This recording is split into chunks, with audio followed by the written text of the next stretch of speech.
താനൂർ ഉപജില്ലാ Arabic teachers complex Tanur വ്യാപാര ഭവൻ ഓഡിറ്റോറിയത്തിൽ വെച്ച് മലപ്പുറം ജില്ലാ പഞ്ചായത്ത് അംഗം വി.കെ.എം. ഷാഫി ഉദ്ഘാടനം ചെയ്തു. IMGE Minnath KT. അധ്യക്ഷയായിരുന്നു. പൊതുവിദ്യാഭ്യാസ വകുപ്പ് അധ്യാപകർക്ക് വേണ്ടി നടത്തിയ മത്സരങ്ങളിൽ സംസ്ഥാന ജില്ലാ തലങ്ങളിൽ വിജയികളായവർക്കും സർവീസിൽ നിന്ന് വിരമിക്കുന്നവർക്കും ATCയുടെ ഉപഹാരങ്ങൾ വി.കെ.എം. ഷാഫി നൽകി. സൈനുദ്ദീൻ നെടുവട്ടം സർവീസ് ക്ലാസിന് നേതൃത്വം നൽകി.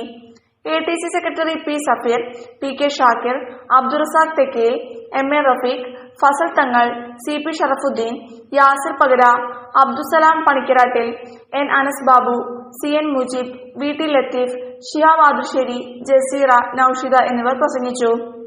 35 വർഷത്തിലേറെ കാലത്തെ സുദീർഘമായ സേവനത്തിനു ശേഷം വിരമിക്കുന്ന അധ്യാപകരായ AMUPS പാലച്ചിറ മാടിലെ അധ്യാപിക റഹീദ ബി, AMLPS കടുവാളൂരിലെ അധ്യാപികയായ മൈമുന, NMLPS താനൂരിലെ അധ്യാപകനായ മുഹമ്മദ് അലി എന്നിവർക്ക് താനൂർ അറബിക് ടീച്ചേഴ്സ് കോംപ്ലക്സിന് ഉപഹാരങ്ങൾ വി.കെ.എം. ഷാഫി നൽകി.